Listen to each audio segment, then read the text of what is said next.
Ferrari reached the podium in the last F1 Grand Prix at the Miami International Autodrome in Florida, a third place achieved by Charles Leclerc that is only partially satisfying. But it wasn't just bad luck related to the safety car. As we explained in detail yesterday, the SF-24 had an insurmountable problem to overcome. This factor would not have allowed it to win in Miami or to finish second ahead of Max Verstappen's Red Bull regardless. Due to various unavoidable issues, the prancing horse, in its basic version, played the role of the third force in Florida.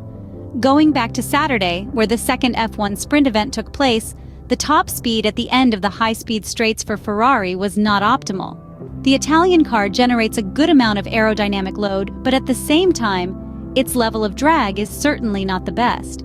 The ability to slice through the air shown by the evolved McLaren MCL38 and the already known Red Bull RB20 is indeed superior. This is why Carlos Sainz was literally stuck behind Daniel Ricciardo, lacking the strength to overtake the Australian driver even with the support of the DRS. The gap suffered by Ferrari, compared to Red Bull and McLaren in Florida, was actually not very high.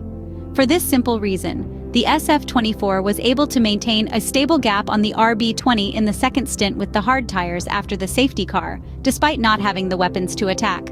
The car from Maranello was indeed not capable of doing so, as widening the setup window was impossible. The compromise was strongly limited, even though improving the equation between top speed and performance in the cornering phase would have helped considerably. Still, the start of the 2024 Formula One Championship has been particularly encouraging for Scuderia Ferrari. In the first rounds of the current season, the SF-24 single-seater has demonstrated a great ability to adjust to various changes in terms of track conditions, clearly superior to that of its predecessor. However, in the speed of Formula One, those who remain stationary risk slipping backward. The main topic of discussion is that of updates, with Ferrari preparing for the Emilia-Romagna Grand Prix, with a wide range of aerodynamic innovations and more, which are set to be introduced on the SF-24 car at the Imola circuit and will be briefly tested by the Maranello technicians on Thursday and on Friday at the Fiorano circuit by taking advantage by the second filming day of the season. The days leading up to the Imola weekend are therefore becoming increasingly intense. At the Autodromo Internazionale Enzo e Dino Ferrari, the SF-24 car will evolve and transition, as defined by all, to its 2.0 version. A significant package that will see the aerodynamic concepts of the 2024 Formula single-seater, with some clearly visible changes from the sidepod's inlets to the shapes of the bodywork. Not only the aerodynamic appearance of the car body will change, but also many other minor elements, both visible and less so. Obviously, minor in terms of aesthetics, since every intervention, albeit small, brings several advantages in terms of lap time or possibility to further develop the concept. Just as defined by McLaren team principal Andrea Stella in a recent interview after the Miami Grand Prix, every intervention can bring performance. A clear sign that these single-seaters still have enormous development margins, with teams discovering race after race the areas to intervene for improvement. Translating this concept to Ferrari, the interventions will have to address some of the key weaknesses that have emerged in the various stages of the 2024 Formula One Championship. Even in the Miami Grand Prix, the SF-24 had some difficulties in slow corners, especially in turning and, to a small extent, in traction phases. This latter aspect is not strictly related to aerodynamic load, but rather to the mechanical side where the rear suspension system plays a fundamental role. However, the rear setup can be heavily influenced by aerodynamic load, with the suspension system able to adopt softer setups in favor of traction. In fact, with a higher level of downforce, the energy received by the tires is greater, resulting in advantages in terms of warm-up and performance. Improving traction in slow corners, which will be important on circuits like Monaco, requires a more solid and directional front end. Ferrari will make changes on this aspect, like McLaren, linked to the suspension mountings to the wheel hubs, modifying some of the characteristic attachments. The front suspension will then undergo further changes with redesigned triangle covers to guide the new incident airflow. But the innovations of the SF-24 will not only have a visible impact, as Ferrari will almost certainly intervene on the 06610 power unit. After the first 6 events, completed without any technical issues, it is time to introduce a new, fresh power unit capable of extracting maximum performance potential. Coupled with the new power unit, we might see an optimization of the hybrid software, an area where Ferrari can gain some lap time. In the Miami Grand Prix weekend, Ferrari and Red Bull reached a state of balance and were closely matched, both in terms of top speeds and overall pace. The new power unit should allow Ferrari to begin rotating components for rounds where horsepower takes a backseat to chassis and aerodynamics. Therefore, an intense home race awaits Scuderia Ferrari in Italy, where there will be no room for mistakes as McLaren and Red Bull are lurking.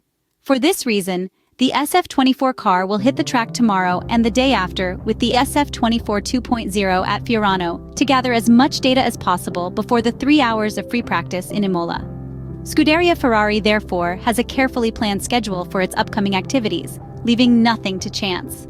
As mentioned, the Italian side has scheduled 2 days of testing at its home racing circuit in Fiorano for tomorrow and Friday in order to be able to bring to the track the SF-24 with the new aerodynamic package that will debut in the Emilia-Romagna Grand Prix at the Imola circuit. But not only that, some had hinted that the home track had been kept free for 2 days due to possible weather uncertainties. Thursday is expected to be overcast, while Friday is expected to be sunny, so the weather will definitely not affect the work of the Maranello team. And looking for more detailed information, data emerges that testifies to the rigorous organization of the Ferrari racing department under the direction of team principal Frédéric Vasseur. The idea over the 2 days would be to complete 3 different activities using the second 200-kilometer filming day. The first clear goal is, of course, to finally evaluate on the track the real potential of the first of the 3 update packages planned for the 2024 Formula One season, which will change the development direction of the SF-24.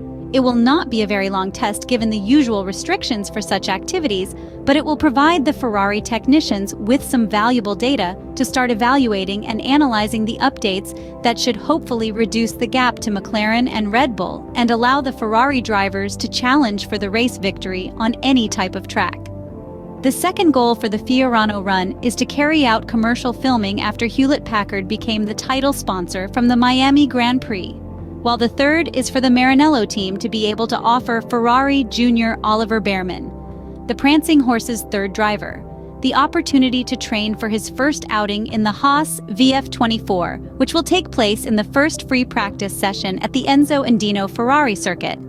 The Scuderia seeks to express its maximum potential by evaluating on the track with Charles Leclerc and Carlos Sainz the full correspondence of data between the wind tunnel and the simulator with the track to confirm a good correlation regarding the development work carried out by the staff led by Italian aerodynamicist Enrico Cardile. The red car at Imola will introduce several updates all at once, so it will not be easy to understand what actually works best. And the opportunity to drive at Fiorano is certainly a great opportunity to carry out important preliminary work that could be fundamental in defining the setup that will be decided for the Made in Italy and Emilia-Romagna Grand Prix. It's not a small factor, but rather a benefit that will allow the Maranello team to show up at the Italian circuit with a much broader preparation.